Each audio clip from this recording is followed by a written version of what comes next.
Hey everyone, this is Furby Fan 2004, and this is part 2 of Cars, of Disney Cars Meet the Cars. So let's begin. Team Dynaco. Team Dynaco represents the most sought-after sponsorship on the circuit, and they have certainly earned that distinction. Piston Cup champ The King leads his team with an old-fashioned dedication to hard work and fair play. The King is a 1970 Plymouth Superbird. It is Strip Weathers. His real name is Strip Weathers, and the King is just his nickname. From his humble beginnings on the Piston Cup circuit to the glitzy sponsorship and media attention, Strip Weathers, also known as the King, has seen it all. The Piston Cup champion has loved every second of his racing career, but truth be told, the King is enjoying his retirement. He loves spending more time with his queen, Mrs. the King. Then we've got Gray. Who's the Dynaco hauler, who is the King's hauler. Gray, he is a Luxoliner semi-hauler. Gray always knew that because of his size, he'd be hauling cargo across the country, gas, lumber, maybe even steel like his dad. But he never dreamed that his cargo would be Piston Cup champion, Strip Weathers, the King. Then we've got Luke Pedalwork. He is a pneumatic propane-powered forklift. Luke Pedalwork was the King's very first pit crew member, and while the King's pit stops may have taken a lot longer with only one pitty, everything was done better. For years now, Luke has been enjoying dinner at the King's house every Tuesday night, and their wives are in a bowling league together. Then we've got Tex Dynaco. The owner of Dynaco. He is a 1975 Cadillac DeVille coupe. Ever since Lightning McQueen was the hottest rookie sensation blazing up the racetrack, iconic Dynaco team owner Tex has been in pursuit to see the iconic number 95 in his Dynaco blue. He asks McQueen every chance he gets, even in front of Tex's current Dynaco racer, Cal. Psst, Cal. He's not kidding. Then we've got Roto Troski, who is the Dynaco helicopter. Him in real life is a Whirlybird Lift-A-Lot high-performance executive helicopter. A high-performance executive helicopter, Roto Troski, is ready at a moment's notice to take Tex and the Dynaco-sponsored racer wherever they need to go. He provides a faster and smoother ride than those small Whirlybirds, and he's a proud car-carrying member of Team Dynaco. Then we've got the Dynacuties, known as the Showgirls. Those nine blue-feathered beauties on deck at the Dynaco publicity tent are the Dynacuties. They're the latest dancers standing after a fierce competition in which the gals lived in a giant dorm and competed on television. On the final episode, Strip Weathers picked the winners. There are various Excello models. And then here are more Piston Cup racers from Cars 1 and Cars 2. Cars 1 and Cars 3. 1 winner, 42 losers. They come from all tracks of life and have trained in different ways with a variety of sponsors. But they each have a passion for Piston Cup racing and one goal: to be first to cross the finish line. We've got Brick Yardley. His vehicle type is Excello Fission EA. Brick Yardley has been able to beat Lightning on several occasions. He's a great racer, but first and foremost, he's a great friend. If there's one thing he loves more than racing in the Piston Cup, it's the friendships he has made during the course of his racing career. Then we've got Bobby Swift, Brawny Motor Company Spark EA. Bobby Swift is known for squeezing past his opponents at the last moment to win a race. He's always wheel to wheel with Lightning McQueen and Brick Yardley. Bobby, Lightning, and Brick are always sparring with one another at the front of the pack, but no matter the outcome, they remain good buddies. Then we've got a new Dynaco racer, Cal Weathers. Cal Weathers, which we can say is the king's nephew. Capital Motors Mark II. Growing up around the track, it was natural for Cal Weathers to aspire to be a racer, but he knew that if he was going to be anything like his uncle Strip the King Weathers, he had big tires to fill. Racing under number 42 in the familiar Dynaco blue, Cal is even better known for his easy camaraderie with his other racers than his big wins. So I was right. That's his nephew, since the king retired, and he's not racing in cars in the other two. Then we've got Chuck Armstrong, number 33, racing for Mood Springs. Chuck Armstrong has always had a slight allergy to certain fuels. The side effects make it not so pleasant for other cars to be within 5 feet of him. Once he started racing professionally, not only did the problem not go away, it also got worse due to the high speeds. It got so bad that the other cars didn't want to pass him. Chuck hopes he's a good example for taking a problem and turning it into something good. Then we've got Rusty Cornfuel, number 4, racing for Toe Cap Hitch Protection. Rusty Cornfuel grew on a farm in Mississippi. He ran a racing circuit there with his buddies. Rusty won most of the races and almost made enough profit from the events to sponsor himself professionally. Luckily, a sponsor came along. Now Rusty can spend his own money on more important things, like flying his buddies from the farm to every race. His reel is Barney Motor Company Spark GT. Then we've got 4 more racers. We got Ruby Easy Oaks, number 51, racing for Easy Idle, a warm start to a cold morning. Nicknamed Easy for his laid-back attitude, gravelly voice, and slow way of talking, Ruby Oaks' view of life mirrors his approach to racing. Ruby Oaks' view of life mirrors his approach to racing. He likes to take it easy, gather his thoughts, get folks to let their guards down, and then, when they least expect it, he takes the lead. Then we've got Todd Marcus, number 123, racing for No Stall. Todd Marcus is known as the best race car ever from Dieselton, Alabama. He's also known as the only race car to come from Dieselton, Alabama. When asked why he chose to be car number 123, he simply replied, because it's easy to remember.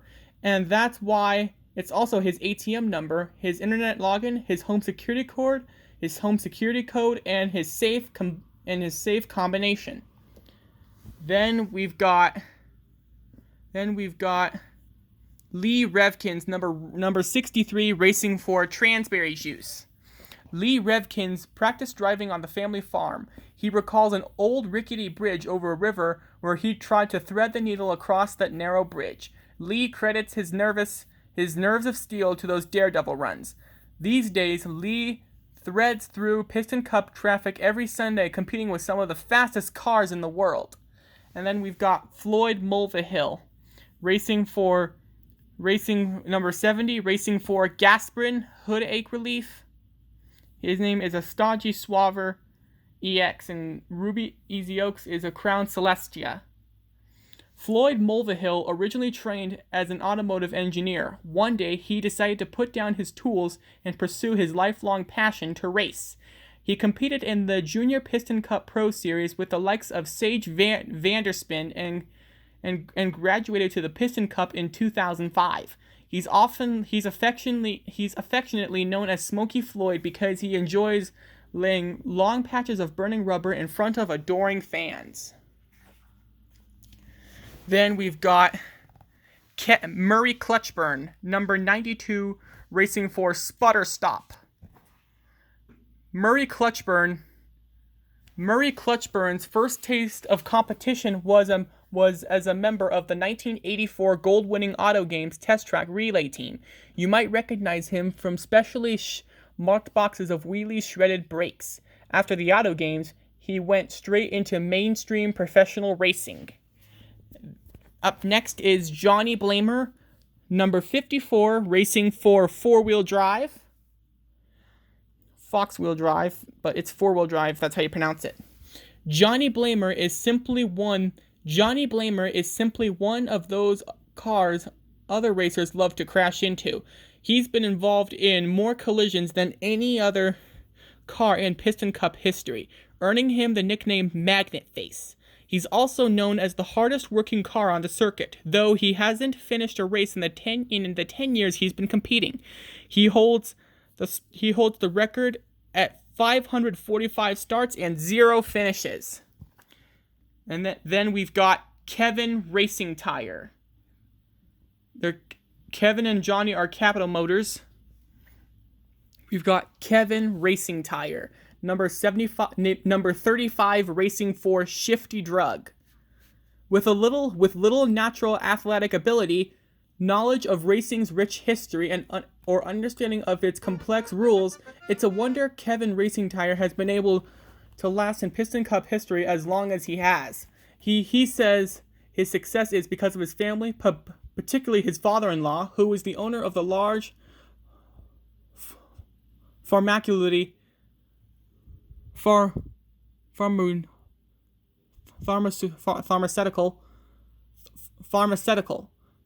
company that just so happens to sponsor the team of which he races. Then we've got Billy Oil Changer, number 58, racing for Octane Gain. Billy Oil Changer's dream is to become a racing color commentator after he retires. He's watched the greats over the years and even practices announcing by calling the races out loud to himself while he's in them. It's great experience, though the other drivers find it distracting and even a little creepy. He is a Sherpa Motors Iota GT. Then we've got more Piston Cup racers yet again. We've got Ryan Shields, number 39, racing for Vuezine. Ryan Shields is not only the Vuezine corrective windshields driver, but he's also a customer.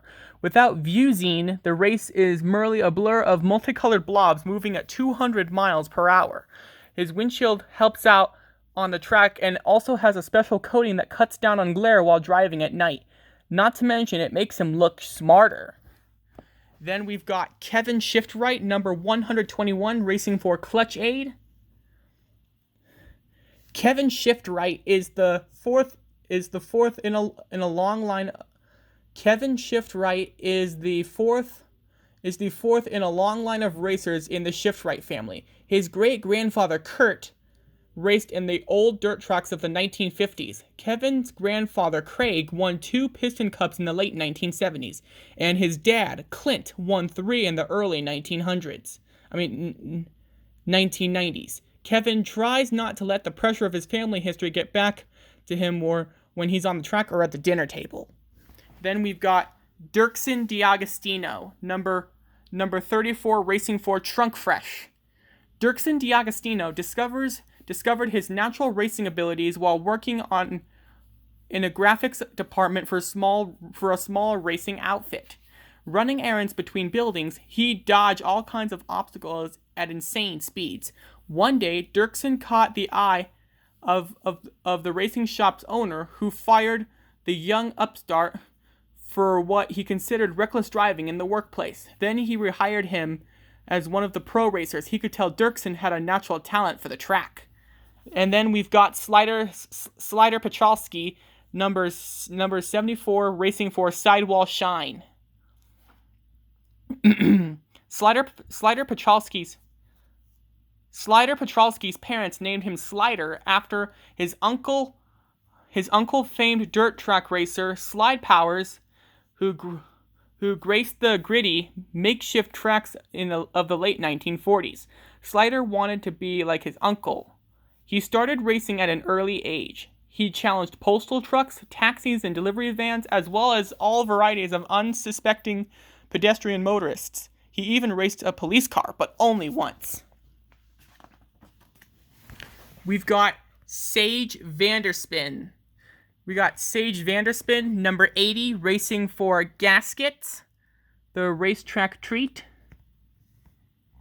Youngest winner of the Junior Piston Cup Pro Series, Sage Vanderspin entered the Piston Cup competition in 2004, already a highly decorated racer. His favorite trackside activity is dodgeball. Several other racers play with him as well, but it's the Pitties who are the toughest competition on the court. Says Vanderspin, because they're tiny and have arms. And then we've got Greg Candyman, number 101, racing for Taco Mint. Greg Candyman loves his sponsorship, but there is one aspect he's not a fan of: the paint job. Gingerbread brown with candy cane lettering would have not been best. Gingerbread brown with candy cane lettering would likely not have been the first choice of a professional graphic designer, but it was. However, the first choice of the owner's 4-year-old niece. Greg also doesn't really enjoy judging the annual contest in which fans build a likeness of him out of a real gingerbread and colorful gumdrops. Then we've got Darren Leadfoot, number 82, racing for Shiny Wax. Darren Leadfoot is the last guy you want drafting you on the final turn. Known for suddenly speeding up at the edge of the race, Darren is one car who will not let anything or anyone stand between him and the finish line. Then we've got HallinGas, number 79, racing for Retread tire deodorant. European racer HallinGas came to the United States in the early 1990s because he won so many races on some of Europe's most challenging tracks. When he arrived in the US, lots of team owners wanted to sponsor him. However, one night, InGas accidentally drove on the wrong side of the road coming home from a bowling alley. Luckily, his ego was the only thing seriously damaged. He wanted to win the Piston Cup championship later that year. And then we have the race staff.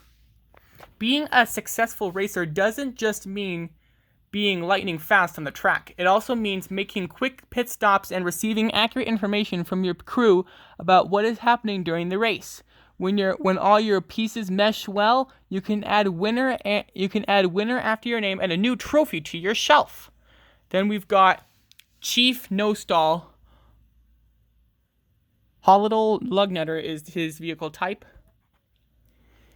A former National Guard rapid deployment specialist, Chief No Stall takes no chances with his crew's safety. Known as the toughest crew chief on the circuit, he barks out orders so loudly that No Stall race car Todd Marcus swears he can hear the chief's directions on the radio with or without a radio. Then we've got Charlie Checker, Capital Motors 2004 Econ. Charlie Checker is the Piston Cup's official pace car. Charlie wears his amber lights with pride. He's not what you'd call a horse car champ, but he doesn't mind. After all, he's always in the lead and nobody passes him. That's exactly how he likes it. And then we've got the forklifts. We've got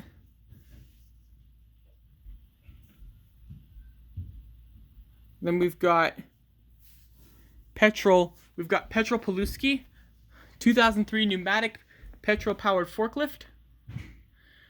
Petrol Paluski used to race with the 8th Street carburetors until police vehicles picked him up after a downtown street brawl. Since being placed in a rehab program that eventually led him to his first assignment trackside, Petrol has become a role model for X-Gang forklifts everywhere. Then we've got Eugene Karbrewski's Pity. I don't know who he is. I think it's Claude Scruggs. Maybe. I don't know. We've got Jerry Drive Chain. Jerry Drivetrain trained for years to be a stunt car, but never quite made the cut. It certainly wasn't for a lack of talent, though. The truth is, forklifts don't make good stunt cars. Thankfully, Jerry could always fall back on his legendary juggling abilities. If you're lucky, you'll spot him practicing in the wee hours of the morning in parking lots. Then we've got Claude Scruggs, pity, Stacy. Stacy works for leakless adult drip pants. She's a propane-powered forklift who likes living in the city and listening to country. Her ability to quickly change tires gives Guido a run for his money. Then we've got Bryan Park Motors P150 Career 4-liter V6. Bryan Park Motors thought it would be fun to sell antenna balls at the racetrack for a summer. The problem is, that summer was 10 years ago. He had hoped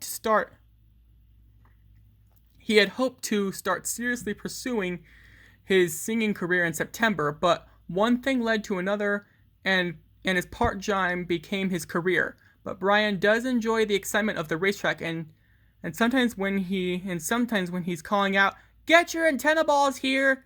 over the roaring crowds, he likes to imagine he's belting out a classic show tune over the cheers of his adoring fans.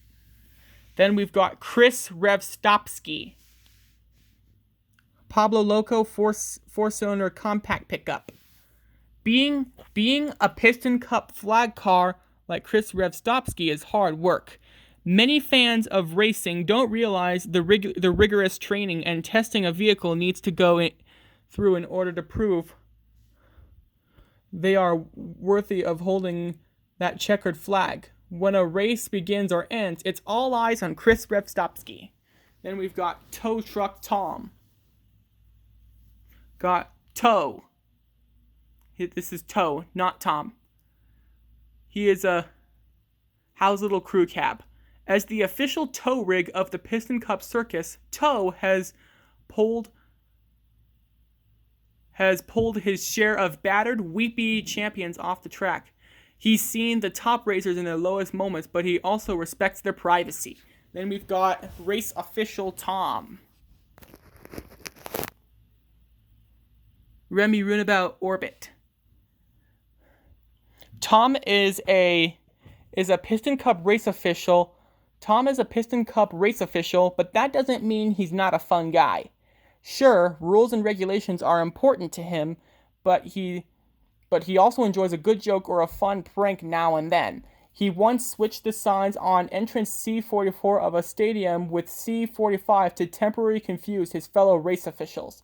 The prank worked like gangbusters and everyone had a good laugh except Tom, who felt guilty and reported the incident to his supervisor.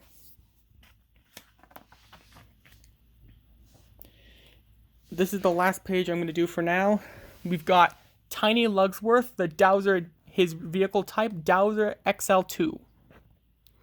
The first time that Tiny Lugsworth heard the term crash and burn, he knew it was his goal to illuminate burn from that phase. He is always ready with his eyes scanning the racetrack for any hint of danger.